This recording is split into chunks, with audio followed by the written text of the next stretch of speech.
Hello everyone. Today we will read the second chapter of the EVS. Name of the chapter is Inside My Body. Let's start the chapter. We can see all our body parts. हम अपने सारे body parts को देख सकते हैं.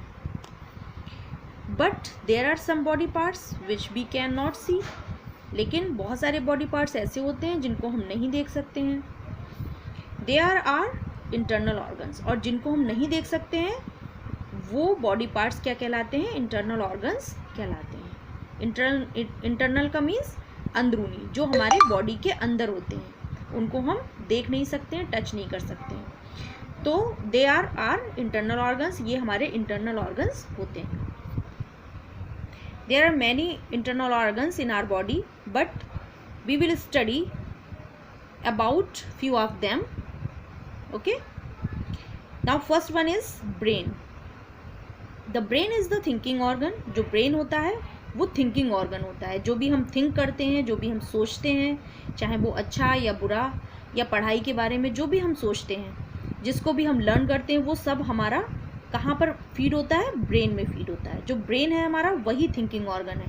Okay, it controls all the organs of the body. इसके साथ इसका जो सेकेंड वर्क होता है वो ये होता है कि जो ब्रेन होता है वो हमारे सारे बॉडी पार्ट्स को कंट्रोल करता है, उनके वर्क को कंट्रोल करता है. जैसे कि हम जो लिखते हैं या हम वॉक करते हैं, हंसते हैं, रोते हैं, बोलते हैं, ये सब कुछ जो है कंट्रोल कहाँ से होता है?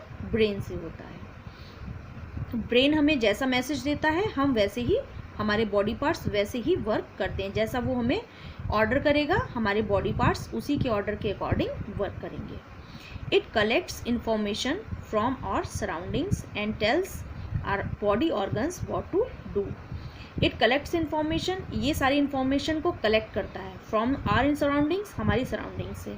इट मीन्स जैसे फॉर एग्जाम्पल हम इसे ऐसे समझ सकते हैं कि जैसे कि हमने किसी गर्म चीज़ को टच किया, तो उस गर्म चीज़ को जैसे ही हम टच करते हैं वैसे ही हम तुरंत अपनी फिंगर को हटा लेते हैं. तो क्या वो टच सिर्फ हमारी फिंगर में था? क्या हमने फिंगर से ही ये फील कर लिया कि ये चीज़ हॉट है, इसको हमें टच नहीं करना चाहिए, हमारा हाथ जल जाएगा? तो ऐसा नहीं है. ये जो इन्फॉर्मेशन है, ये जो हमने हॉट जो भी चीज़ गर्म है उसको हमने टच किया है, तो वो पूरा मैसेज हमारे माइंड को जाता है. फिर माइंड हमें ऑर्डर करता है कि ये चीज़ हॉट है और हम तुरंत जो है एडवांस अपनी जो फिंगर है वो वहाँ से हटा देते हैं. तो ये जो मैसेज जाने और आने का जो वर्क होता है वो इतनी तेज़ी से होता है कि हम समझ ही नहीं पाते हैं कि ये मैसेज हमें हमारी फिंगर, हमारी स्किन दे रही है या हमारा ब्रेन दे रहा है. एटलीस्ट बस हमें इतना समझना है कि जो भी हम फंक्शन करते हैं, जो भी हमारी बॉडी ऑर्गन्स फंक्शन करते हैं, वो सारे के सारे फंक्शन जो है कंट्रोल पावर जो है वो ब्रेन के पास होती है. ठीक है, जैसा हमें ब्रेन बताता है हम उसी के अकॉर्डिंग वर्क करते हैं. Now heart. Keep your hand on the left side of your chest. आप अपने हाथ को अपने चेस्ट के लेफ्ट साइड में रखिए. Do you feel something beating like a drum? क्या आपको ड्रम बीटिंग साउंड सुनाई देती है? ऐसा फील होता है कि कोई ड्रम बीट कर रहा हो? यस, हाँ होती है. It is our heart. जो ये ड्रम बीटिंग साउंड हमें फील हो रही है यही हमारा हार्ट है. It beats with a sound like lub dub lub dub. इसकी जो बीटिंग साउंड होती है वो किसकी तरह होती है? ऐसा फील होता है जैसे लबडब लबडब की आवाज़ आ रही हो. अच्छा, ये लबडब लबडब की आवाज़ आती क्यों है? तो ये इसलिए आती है क्योंकि जो हमारा हार्ट होता है उसमें वेन्स होती हैं और आर्टरीज होती हैं. तो जो वेन्स होती हैं वो इम्प्योरीफाइड, मतलब कि जिसमें लो ऑक्सीजन होती है, उस ब्लड को पंप करके हमारे हार्ट में पहुंचाती हैं. और जो हार्ट होता है वो प्योरीफाई ब्लड को, मतलब कि ऑक्सीजनेटेड ब्लड को जिसमें ऑक्सीजन मिली हुई होती है, उनको, उस ब्लड को आर्टरीज के द्वारा पूरी बॉडी में पंप करता है. तो ये जो आने और जाने में जो आवाज़ होती है, पंपिंग की आवाज़ जो होती है, वो बीटिंग साउंड के रूप में हमें लबडब करके आवाज़ सुनाई देती है. Is that clear everyone? The heart pumps blood to all parts of the body. A doctor uses a stethoscope to listen to the heartbeat. एक डॉक्टर हार्ट बीट को सुनने के लिए स्टेथोस्कोप का यूज़ करता है. ये एक ऐसा इंस्ट्रूमेंट है जिससे हम अपने हार्ट बीट को सुन सकते हैं। Lungs, there are 2 lungs inside our chest. हमारे चेस्ट में 2 लंग्स पाए जाते हैं, 2 लंग्स होते हैं, ये लंग्स का फिगर है। They help us to breathe. जो लंग्स होते हैं वो हमारी ब्रीदिंग करने में हेल्प करते हैं, सांस लेने में हेल्प करते हैं। They fill up with air when we breathe in.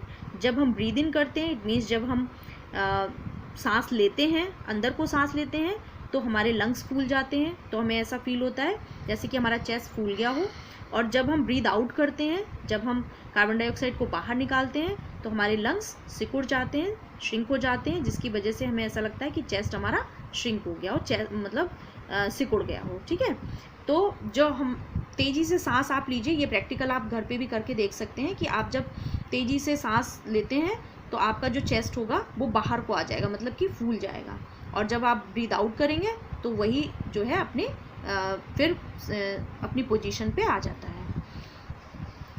Now nose which is connected to lungs help in breathing. जो नोज होती है वो भी हमारी जो है कनेक्ट होती है, किससे? लंग्स से कनेक्ट होती है और ब्रीदिंग में हमारी हेल्प करती है। Now we will read about stomach. Our stomach looks like a bag. हमारा जो स्टमक होता है वो बैग की तरह होता है, ऐसा लगता है जैसे बैग की शेप का हो। It stores the food that we eat. जो भी हम खाना खाते हैं वो ये स्टोर कर लेता है। The stomach helps to digest food. जो स्टमक होता है वो हमारे फूड के डाइजेशन में भी हेल्प करता है। स्टमक में जब हमारा फूड जाता है तो इसमें से बहुत सारी स्टमक में से ऐसी एंजाइम्स निकलते हैं जो हमारे फूड में मिक्स हो जाते हैं और जो डाइजेशन में हेल्प करते हैं। We should eat hygienic food to keep our stomach healthy. और हमें जो है कैसा फूड खाना चाहिए? हमें हाइजीनिक फूड खाना चाहिए, पौष्टिक भोजन खाना चाहिए और ऐसा भोजन खाना चाहिए जो जल्दी से डाइजेस्ट हो जाए, हल्का। और इसीलिए हमें जो है स्नैक्स वगैरह ज़्यादा नहीं खाने चाहिए क्योंकि उनको डाइजेशन होने में काफ़ी टाइम लग जाता है। तो हमें हाइजीनिक फूड खाना चाहिए जिससे हमारा स्टमक हेल्दी रह सके। Now bones and muscles. Bones means हड्डियाँ एंड मसल्स मीन्स मांसपेशियाँ। Our body is made up of bones and muscles. हमारी जो पूरी बॉडी है, जो पूरी बॉडी का शेप और साइज़ है वो बोन्स और muscles he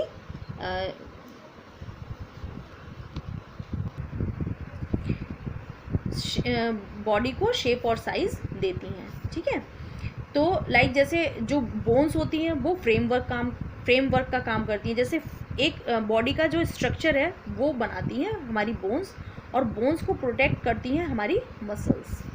they work together to keep us active. और ये जो बोन्स और मसल्स होती हैं वो एक साथ काम करती हैं और टू कीप अस एक्टिव, हमारी बॉडी को और हमें एक्टिव बनाए रखने के लिए ये दोनों एक साथ काम करती हैं। जैसे कि हम चलते हैं तो बोन्स और मसल्स दोनों ही तो चलती हैं, दोनों मूव करती हैं।